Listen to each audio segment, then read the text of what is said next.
Imagine causing a global apocalyptic disaster on the scale of Noah's flood. Right. Not by, launching a nuclear weapon or accidentally engineering some super virus, but literally because you decided to wear slippers to a formal dinner party. Which is just, I mean, it sounds entirely absurd. It really does. But in the source material we're unpacking today, cosmological survival and your everyday manners are, well, they're exactly the same thing. Yeah, they really are. So welcome to today's deep dive. We are exploring an excerpt from a text called Standards of Perfect Human Nature by an author named Xu Feng. And before we get into the mechanics of this with you, the listener, we really need to establish some very clear ground rules. Yeah, that is a crucial starting point because the text we're examining today, it operates within a highly specific spiritual, religious, and philosophical framework. Right. It makes these absolute definitive claims about the architecture of the universe, the literal existence of deities, and, the fundamental rules governing human behavior. And just to be absolutely clear right off the bat, neither of us is taking a side or endorsing these viewpoints today. Exactly. We're totally neutral here. Right. Our goal is not to validate the author's claims, nor is it to debunk them. We're just here to impartially unpack these ideas for you. We want to understand this really unique worldview presented in the text. Yeah, the mission of this deep dive is really to examine how the author links these massive, profound, cosmic philosophies to incredibly specific, everyday human interactions. It's a huge leap. It is. It's this remarkable bridge the author builds between the infinite and the mundane. The core premise of the text is that achieving what he calls perfect human nature is the absolute prerequisite for both individual happiness and collective human survival. Right. He argues that without this perfect human nature, an individual literally has no bright future, and humanity as a whole, we're doomed to this endless, exhausting cycle of competition, confrontation, and war. I found it really helpful to think of this concept like a cosmic operating system for humanity. Well, that's a good way to put it. Right. Like, if the underlying software is corrupted with arrogance or a constant desire to win, the whole system just crashes. Yeah, you get the blue screen of death. Exactly. It doesn't matter how good your external hardware is, your economy, your tech, your political structures.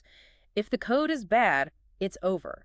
The author is essentially arguing that you can only reach what he calls the supreme life space if you install the correct operating system. And the text actually provides the code for this operating system. It does, yeah. It lays it out in the form of 8 specific conditions for perfect human nature. And looking closely at these conditions, well, it tells us a lot about the author's priorities. Right. What are the big ones? So he includes revering the creator, gods, and other people. But he also mandates having no mind of winning, losing, or combating. Which, I mean, that's a massive paradigm shift from how modern society operates, isn't it? Oh, completely. Entire economies are built on the mindset of winning and combating. Yeah, exactly. Yeah. And he also requires revering nature, being modest and honest, being compassionate, staying calm in both good and bad times, conforming to the laws of nature rather than, seeking the abnormal. Right. And finally, loving life and labor.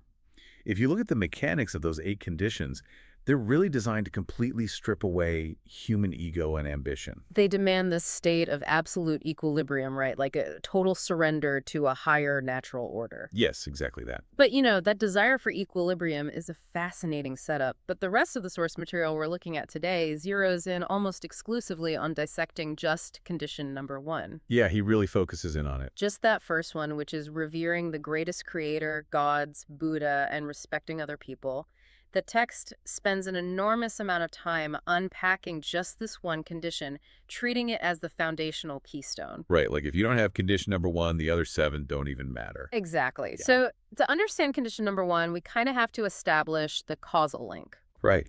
If human ego is the virus crashing the system, the antivirus has to come from whoever wrote the code. Right. So we must first understand exactly who or what we're supposed to be revering at the very top of this cosmic structure. Because the author goes to really great lengths to define the architecture of the universe and the entity at the top of it. He really does. So let's pull back the curtain on that architecture. According to the text, the greatest creator is the cradle of life, the birthplace of wisdom, and the motive power of the universe. Mm-hmm. And the author assigns 8 specific features to the creator. Unique, formless, neutral, mysterious, impartial, merciful, almighty, and wise. Right. But What really caught my eye is the mechanics of how the creator operates. The text states that the creator exists in a negative universe, in a spirit form. Yes, the negative universe concept. Let's just pause there for a second because negative universe sounds like something out of a comic book. What is the author actually describing here? Well, you have to think of the negative universe not as like an evil parallel dimension, but as the invisible underlying architecture of reality. Okay. If our physical universe is the user interface of a computer, the things we can click and see, the negative universe is the back-end code. Ah, I see. It's the invisible framework where the creator resides. Right. And from this invisible space, the creator maintains the orderly operation of our physical universe by means of Tao, which the author also refers to as mana. So Tau, or mana, acts kind of like the processing power or the bandwidth that keeps the physical universe functioning. Yeah, that captures the idea perfectly. And the scale of power described here is just staggering. It really is. The text paints a picture of absolute effortless control over celestial bodies. It states that the creator has no fixed form but can become anything. If the creator wants the moon to be removed, it can be done at any time. Just like that. Just like that. If the creator wants to suddenly make Mars full of vitality, breathing life into a dead planet, it will soon be realized. See, this is where I find myself struggling a bit with the text's logic, and I really want you to unpack the author's critique for me here. Sure. Because the author uses this immense cosmic power to heavily criticize human ambition. He targets what he calls the dauntless revolutionary spirit of fearless to God and fearless to the earth. Right. But wait, splitting the atom, engineering vaccines, going to space, these are things that objectively advanced human understanding. So how does the author conclude that scientific discovery and ambition bring nothing but confusion, poverty, and ignorance? Well, the author's logic hinges on the illusion of control. Okay. Yes, humans boast about conquering space or Right. splitting the atom, but the text asks us to look at what we cannot do. Right. We can't even control a basic thunderstorm. We can't control the ebb and flow of the tides.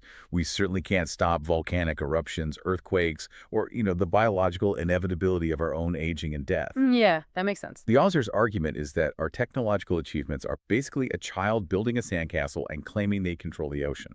We can't even survive for 1 minute without the oxygen and physics bestowed by the creator, according to the text. Exactly. So when humans develop this profound arrogance, when we start believing the saying that man is the soul of the universe or that we can conquer nature, the author argues this triggers a cascade of systemic failures. It breaks the code. It leads directly to a belief crisis. It causes us to exploit and destroy nature. Yeah. It breeds legal illiteracy and leads to total demoralization where everyone narcissistically claims, I am the number one. Wow. The author actually references the Tao Te Ching here, noting that when people lack fear, great force descends. To survive, the text insists we must have a great dread of the greatest creator. A great dread. Yes.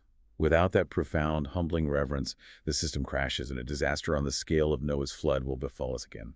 So we have the greatest creator at the absolute top, managing everything from a negative universe and humanity down here, entirely dependent and explicitly warned not to get too big for our boots. But how does the rest of the universe organize itself between those two extremes? There has to be a chain of command, right? Oh, there is. And it is a fascinating, hyper-specific, universal hierarchy. It operates as a rigid, vertical structure of authority and spiritual evolution. Okay, lay it out for us. At the very top is the creator, who the author also explicitly refers to as Allah. Below the creator are the gods, who maintain the order of the celestial universe. Interestingly, the text explicitly names Jesus and Satan in this same category, operating as gods for humans. See, the syncretism there is wild, just blending Allah, Jesus, and Satan into a single functional tier, and it keeps going down through the celestial ranks, right? So below the gods are the celestial beings and Buddha, essentially functioning as the angels of this framework. Okay. Below Buddha is man. Below man are animals, then plants. Then we hit a very strange categorization. Oh, boy. Below plants are mountain rocks and rivers, and below them is meteorology. Wait, I have to stop you right there. Putting meteorology, like weather patterns, below solid rocks in a spiritual hierarchy, what is the mechanism behind that ranking? Yeah, it's interesting. The text implies a hierarchy of physical permanence and localized essence. Rocks and rivers have a tangible, enduring presence. Right.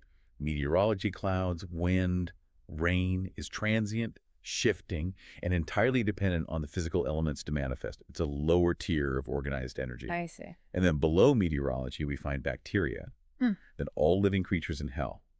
And at the absolute bottom, the suffering creatures in what the text calls the frozen layer and the inflamed layer. It is just a breathtakingly comprehensive ladder. I mean, blending Islamic, Christian, and Buddhist theology with earth sciences. Yeah. And going back up that ladder for a second, I noticed the author is very specific about which historical figures are actually validated. Yeah. He states that over the entire history of the human world, there was only one God who physically appeared, and that is Jesus. Over 3 millennia, there was only one Buddha Sakyamuni, and the last man to receive revelation was Muhammad. The text claims any other gods or Buddhas claimed by humanity are just fake. It's an incredibly exclusive validation of specific prophets, really locking them into their designated tiers. But the text also acknowledges that there are countless invisible celestial beings, or bodhisattvas, operating in the human world right now. Right. Which naturally leads a skeptic to ask, if all these celestial beings and gods are constantly around us maintaining order, why is there zero physical evidence of them? Where are they? Well, the author actually has a mechanical answer for this, rooted entirely in human biology. Okay, let's hear it. He argues that our sensory perception is fundamentally limited by our physical hardware. The human eye can only process light within the 400 to 700 nanometer spectrum, Right, visible light. and the human ear can only hear sounds between 20 and 20,000 hertz. Because our biological windows are so incredibly narrow, we are completely blind to the negative universe, negative space, negative time, and antimatter. So we just literally can't perceive it. Right. Therefore, it is physically impossible for us to perceive the gods and Buddha. The author insists that denying their existence just because our limited eyes and ears can't detect them is supreme arrogance. I love how the text bridges that gap, between what we are biologically incapable of seeing and what we still urgently need to know to survive. Yeah, it's clever. Because as a listener, you might think, well, if I can't see the negative universe, I guess I need to spend my entire life reading every single religious text ever written just to figure out what these invisible entities want from me. Which would be exhausting. Exactly. But the author uses this brilliant rhetorical device to save you the trouble. He introduces the analogy of dissecting a sparrow. Right, the sparrow analogy. So if you want to understand the physiological structure of sparrows, Right. you don't need to capture and dissect every single sparrow on Earth. No. You just need to carefully dissect one. Exactly. And the same principle applies to chemistry. You test one sample of water from a lake, you know it's H2O. You don't need to drink the entire lake to confirm it. Definitely not. So the author uses this scientific methodology to justify a massive spiritual shortcut. You don't need to read all the voluminous, endless Buddhist scriptures or every theological debate in history. Right. By deeply reading the core texts like the Gospels of Matthew, Mark, Luke, and John for Jesus, or the Tao Te Ching for Laozi, or the recorded sayings of Sakyamuni, you basically grasp the central truth. Yeah, the author states that once you realize Buddha is one, you understand the essence of the entire system. You extract the core operating principles of the universe without getting bogged down in endless reading. Which brings us to the ultimate question here. We've mapped out this massive, invisible, cosmic hierarchy stretching from the formless creator moving Mars all the way down to the inflamed layers of hell. We've established that human ego crashes the system, but how does this grand spiritual worldview dictate how you and I treat each other on a random Tuesday afternoon? Well, this is where the text pivots from the cosmic to the mundane in a spectacular way, introducing a concept of radical equality. From a secular societal standpoint, the text acknowledges that the world divides people into the lowly and the noble. Wealth, status, and power create obvious hierarchies. Yeah. But from the perspective of the essence of life, that foundational spark of Tao or mana derived directly from the Creator, everyone is exactly equal. The author beautifully puts it. The sun shines on everyone. Yes. If you have achieved perfect human nature, you must treat a president, a great scientist, a disabled civilian, a newborn baby, or an inmate in jail with the exact same baseline level of respect. Right, but let's test that logic because the text actually anticipates resistance to this idea. Oh, absolutely. Think about your everyday life. Do you really have to respect people who are spitting on the sidewalk, using drugs, oppressing the weak, and actively blame people? It feels deeply counterintuitive, right? Maybe even morally wrong to respect someone engaged in harmful behavior. Exactly. I kept waiting for the author to offer a loophole for terrible people, but the answer is an unequivocal yes. You still must respect them. He demands this by forcing us to separate the behavior from the essence of life. How does he explain that? Well, if someone is spitting everywhere or exploiting others, those actions simply indicate that the person is uncivilized, ill-bred, or spiritually demoralized. The text likens these bad habits to weeds growing in a garden. Ah, okay. The weeds are ugly, yes, but they are entirely separate from the fundamental soil, the essence of life beneath them. Right. Because that essence of life has no high or low class, you have absolutely no excuse to disrespect the underlying humanity of that person. And this philosophy basically culminates in the climax of the text, the list. Oh, the list. To ensure we understand exactly what disrespect looks like, the author provides a highly specific list of 72 performances that show no respect to others. Right. And reading this list is an absolute roller coaster. I mean, it swings wildly from grave moral violations to the most hyper-specific social faux pas I have ever seen in a philosophical document. The juxtaposition is incredibly jarring. It serves as a fascinating artifact of human observation. On one end of the spectrum, you have major catastrophic violations of human rights. Right. Rule 70 condemns mining others' ancestral grave. Which, yeah, don't do that. Right. Rule 68 is stripping others' private property accumulated through hard labor. Rule 67 is exploit others' labor and rights. I mean, these are profound ethical breaches that destroy lives. But then literally sandwiched right alongside grave robbing and exploitation, you have Rule 27, going to a banquet wearing slippers. Yeah. Or Rule 10, blow one's nose when eating. And Rule 33 explicitly condemns slow driving in the fast traffic lane while fast driving in a slow traffic lane. Honestly, I kind of get that one. But Rule 38, turn over others' bookshelf without permission. Now, as someone who loves their library, I deeply resonate with how annoying that is. Right. But seeing it on the exact same list as forcing someone to change their religious beliefs is just wild. And it gets even more granular. Rule 62 outlaws farting and taking off shoes and socks in public places. Rule 71 forbids flashing headlights on full beams to the cars and people in the opposite direction when driving at night. Rule 39 tells us not to use defective goods as presents. But you have to consider how the author views the fabric of reality here. To him, the macro and the micro are inextricably linked. Okay, how so? The text explicitly states that these trivial matters cause great pains in life. The author is arguing that cosmological reverence for the Creator and everyday politeness to your neighbor are the exact same muscle. Oh, I see. They are the same line of code in the operating system. So if you disrespect a driver by aggressively flashing your high beams at them, you aren't just having a moment of road rage. Right. You are fundamentally failing condition number 1. You're failing to respect the essence of life in that other driver. This means your human nature is not perfect, which literally cuts you off from the supreme life space and damns humanity to a cycle of confrontation. Exactly. The operating system has to be flawless. If it works, it doesn't just prevent nuclear war and environmental collapse. It prevents you from bringing cheap, broken gifts to a dinner party. It's a complete package. It is. And the author concludes this massive section by stating that if everybody could simply avoid these 72 behaviors and respect the essence of life in others, the human world would transform into a fairyland. It paints a beautiful picture, but, the author doesn't end on pure optimism. He drops a starkly realistic, almost cynical conclusion at the very end. Yeah, he really does. He looks at human nature and basically says, it is virtually impossible for everyone on Earth to learn to respect others entirely on their own. Right, so the author presents only 2 possible pathways for achieving this fairyland.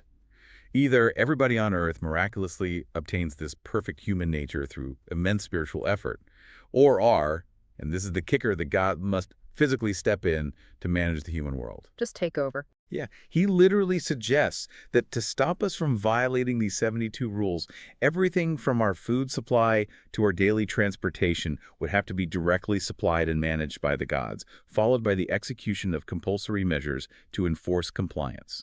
That is a staggering logistical and spiritual conclusion. Let's trace the journey we've just been on, because the pipeline the source material constructs is utterly unique. It really is. We started in the unseen negative universe, with a formless, almighty, greatest creator capable of breathing life into Mars. We moved down through a rigid celestial hierarchy of gods, Buddhas, and celestial beings that our narrow biological senses literally cannot perceive, placing meteorology firmly beneath rocks. Hmm. And we followed that grand cosmic architecture all the way down to a Tuesday dinner table where we are commanded under the penalty of spiritual failure and global catastrophe not to blow our noses or wear slippers to a banquet. Yeah, it's a comprehensive framework that leaves absolutely no aspect of human existence unexamined. It demands that you view the mundane annoyances of daily life, the Mhm. bad drivers, the rude guests, through the lens of profound cosmic equality. Right. It forces you to recognize the divine essence of life, even in the people who frustrate you the most. It certainly makes you rethink how you view the guy driving slowly in the fast lane. Okay. But as we wrap up today's deep dive, there is one final implication of this text that we haven't explicitly mentioned, but that lingers just beneath the surface of the author's argument. Something for you, the listener, to really chew on. Yeah, think about the author's final solution. He suggests that true, worldwide mutual respect is virtually impossible unless the gods literally take over the management of our daily supply chains, our food, our transit, our basic needs. Right. Think about what that implies for us as a species. If a philosophy believes human nature is so inherently flawed, so prone to selfishness and ego, that it requires either total unanimous spiritual perfection or literal divine micromanagement just to stop us from cutting each other off in traffic. What does that imply about the actual purpose of free will in our everyday lives? Exactly. Is free will just the freedom to fail at the 72 rules? If the software is so deeply buggy that the ultimate fix might just be having the supreme programmer take the keyboard away from us entirely, it forces us to ask what our freedom is actually for. Yeah, it's a heavy thought. Keep that in mind the next time you're tempted to flash your high beams at night. Thanks for joining us on this deep dive. We'll catch you on the next one.